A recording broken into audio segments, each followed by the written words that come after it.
welcome to the MVP, the Mass Violence Podcast, the official podcast of the National Mass Violence Victimization Resource Center. I'm Dan Smith, Director of Resources and Technology for the NMVVRC, and long-term listeners of the program will know our guest today. We've got Dr. Rochelle Hansen, one of my colleagues at the NMVVRC, who's a clinical psychologist and a professor at MUSC, and she's also the Director of Training for the NMVVRC. And she's the lead author of today's topic, which is the Mass Violence Core Compendium. It's kind of a mouthful.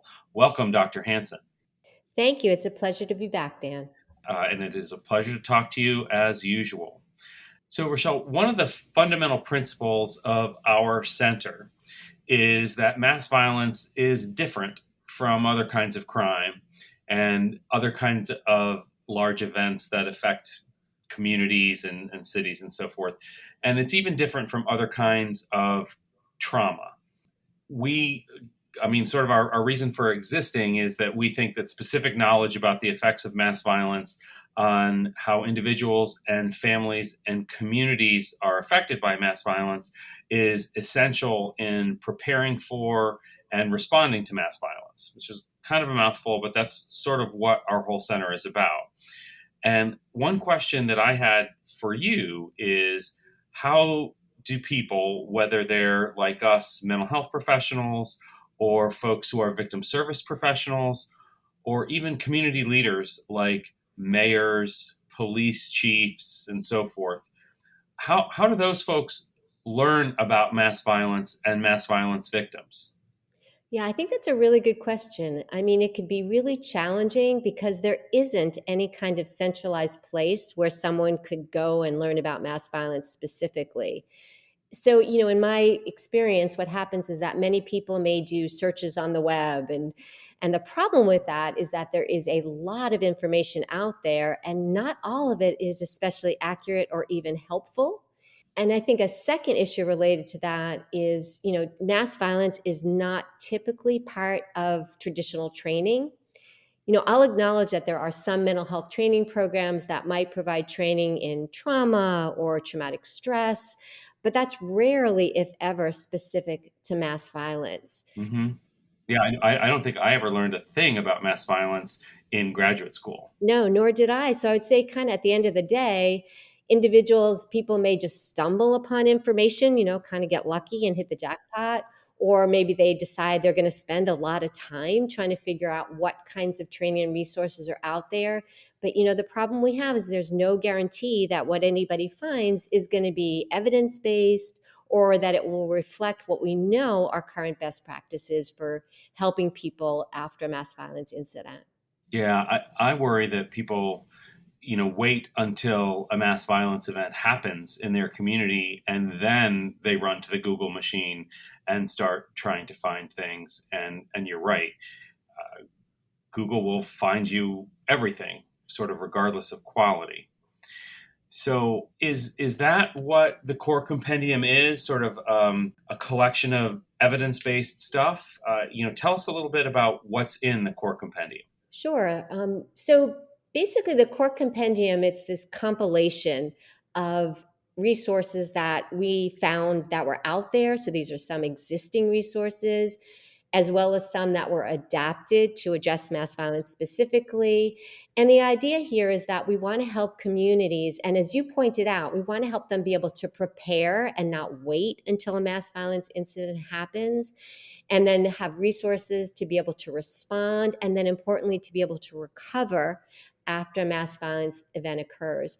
So kind of in line with that, our intent was to be able to pull together as many resources as we could find that would be helpful for all of the different professionals that are involved in preparing for and responding to a mass violence incident.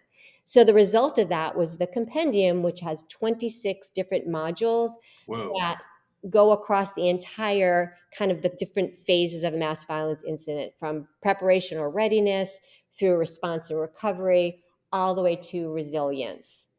Okay, 26 modules, that's a lot. Does a learner have to read all 26 modules or something like that? No, and I guess maybe to explain better, we have the three different phases, and then within each of those three phases or sections, there are different modules. So the 26 kind of cut across all of those phases of a mass violence event. And then within each section or each phase of a mass violence, readiness, response, resilience, we have these multiple modules, and then each module has its own brief description, learning objectives, the resources that are relevant to cover that topic, and then some available worksheets and handouts. So it's not, you're right, nobody has to read all 26. You Okay. can go in and kind of do some searching around and see what might be most relevant to the needs that, an individual might be looking to address. Gotcha. Okay, that sounds huge. And so I'm wondering how you and your team of folks went about creating something like this. It sounds like a really wide range of topics and like it would need sort of a wide range of expertise to put it all together in a reasonable way. Yeah, it is. It was pretty daunting. I mean, I'll be perfectly honest with you. There are, as we said, a lot of things out there, and trying to take a look and figure out what is evidence-based, what's not, what's reflective of current practices. I mean, it definitely was a team approach. It took a village, so to speak. And I would say that we had a couple of goals in mind when we were trying to develop the compendium. First, again, we wanted to see what was out there, and that required an extensive, pretty time-consuming search. Hmm. Then, second, we wanted to be sure to include resources for the different professionals that are involved in mass violence planning and response. So, that may be victim services professionals, mental or behavioral health professionals, first responders, emergency planners, and community leaders. So, that's quite a variety of different providers. And then, third, is we wanted to be sure that we included information and resources that would tap into all the different phases, right? As I keep saying, the preparation, what does a community need to do before an event happens, as well as in the immediate aftermath, and then to support and foster resilience after a mass violence incident occurs. Wow, that just sounds like an incredibly arduous task to put all that together. So thanks to you and your team. So, Rochelle, what I mean, you've mentioned a lot of different folks. The target audience is kind of everyone who might be involved in the response and preparation for a mass violence event, or are the three phases sort of geared towards different audiences? How does that all work? So I would say that our intent was really to cast a very wide net and to provide resources to as many different disciplines and professionals as we could. So yeah, I guess the direct answer to your question is yeah, we did. Perhaps we're over ambitious here, but we really did want to be able to target anyone who might be involved in either mass violence preparation or response. So that does include that wide group of people that we've talked about, from victim service professionals to first responders to emergency management professionals and community leaders. So yeah, I would say within each of the modules, we do try to tailor content or provide content that would be useful regardless of what kind of hat a person wears. Okay. And so that's got me thinking about how people of different stripes, different professions, and so forth. How should people use the compendium? Do you just sort of visit the website for the compendium, which we'll talk about in just a second, and take an online lesson or download a lesson plan or sort of a PowerPoint slideshow? Uh, what is the mechanism for using the compendium?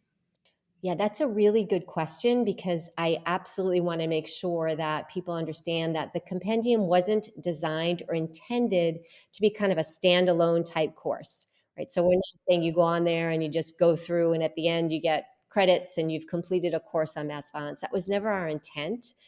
There are some resources that could be downloaded, but for the most part, what this compendium is a very comprehensive outline of what materials and resources and training topics are available.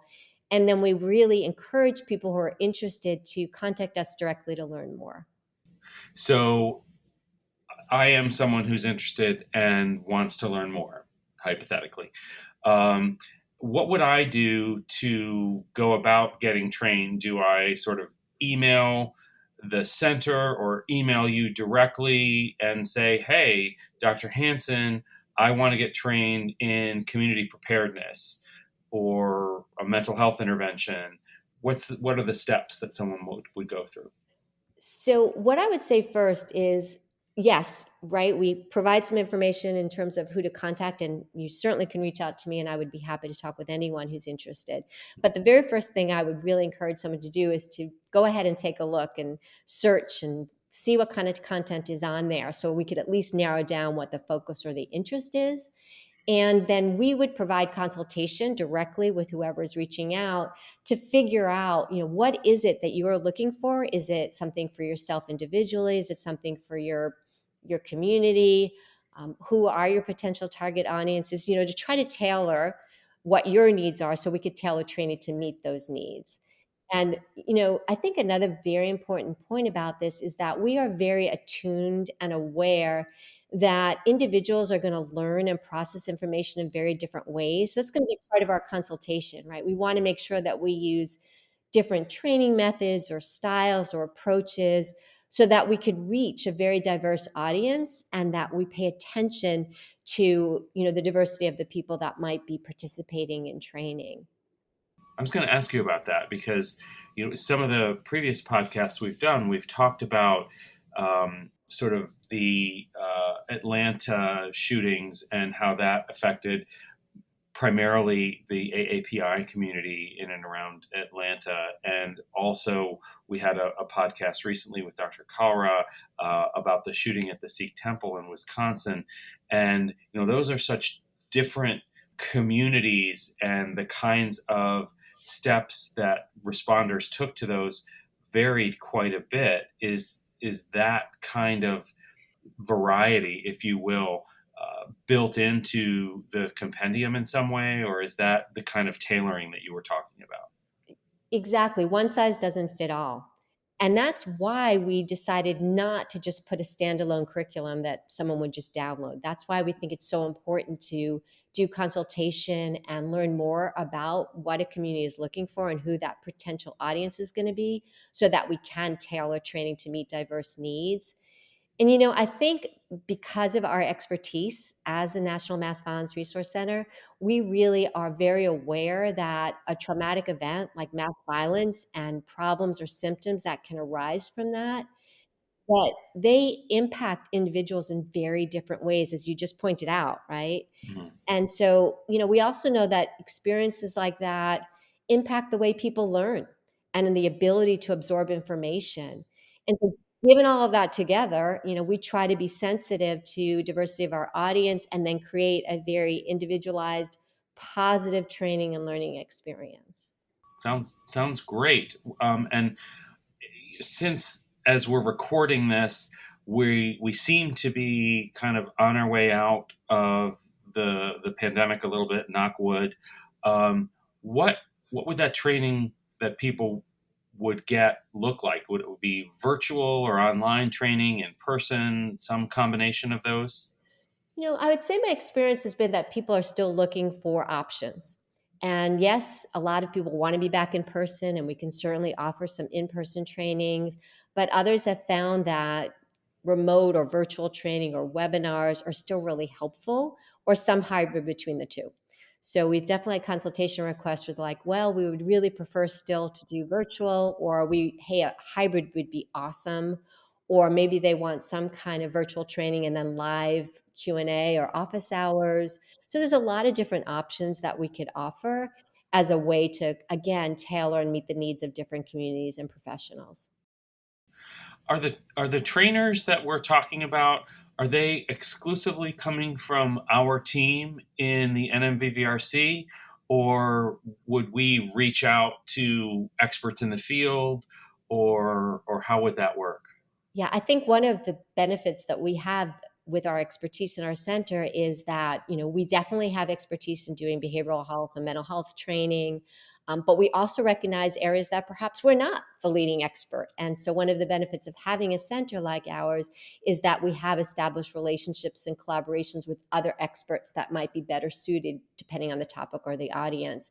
And I would be remiss if I didn't point out that the Office for Victims of Crime Training and Technical Assistance Center, or TTAC, really does provide excellent training. And so when it's appropriate, we might reach out and provide that connection if someone were to contact us. So we definitely, just kind of more of an answer to your question, we absolutely would connect people to other trainers that might be more appropriate. And we are happy to kind of serve as that, connecting point or liaison. Gotcha. So it took a village to put all the compendium together, and it sounds like it will uh, somewhat take a village to respond to the variety of training requests that people might make. Absolutely. So, Rochelle, you've talked about different kinds of training and tailoring training and so forth. And I'm wondering, thinking about the perspective of people who might be interested in training, but also may have sort of limited budgets to pay for training and things like that. Is all of this training, does it need to be paid for, or are there opportunities to access some resources for free? So, as we've mentioned earlier, there is an array of content available on the compendium, and there are several that are free of charge. For example, we provide a link to some of the webinars and training that are provided by TTAC, and that would be of no cost to a recipient or a participant. And there's also other opportunities. So, for example, if someone was interested in training or being certified in a particular mental health treatment, we could provide information about any cost associated with it. So, kind of, I guess, in answer to your question, there isn't necessarily some massive cost that someone would have to take on. It would really depend on what they were interested in, and that would be part of consultation. We could figure out what their interests are and what costs might be involved, and there are definitely things that would be offered free of charge. And the consultation with NMVVRC personnel, whether it's you or someone else, that is free, right? Yes, there's no cost to that. We'd Okay. be happy, and sometimes it takes more than one time to consult, right? We kind of walk through the compendium with an individual. They may need to think through what are their needs, who do they want to include in training, and then we might have a follow-up consultation to talk about that more thoroughly and then figure out what costs and what kinds of funds might be needed. And like I said, I think there's plenty of content and material and resources that we could provide that would be at no cost to who is ever interested.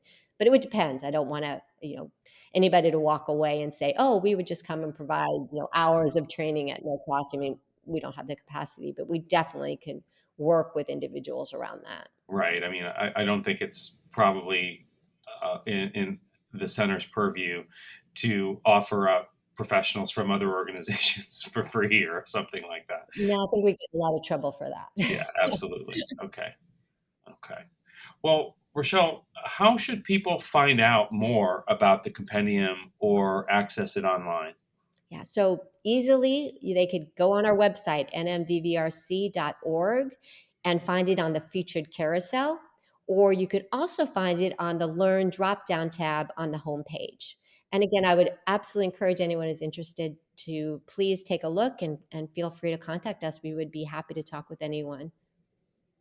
Awesome. Thank you, Rochelle. I think this tool it just sort of represents an enormous amount of work and covers such a wide range of topics that it's probably got something for everyone, or at least the start of something for everyone who's looking to learn more about mass violence and the three phases of readiness, response, and resilience. And kudos to you and your team for putting this massive resource together. And I think it's going to be a big service to the field. And we're thrilled that you were able to talk with us today. Thank you so much, Dan. This has been another episode of the MVP, the Mass Violence Podcast. Thanks for listening.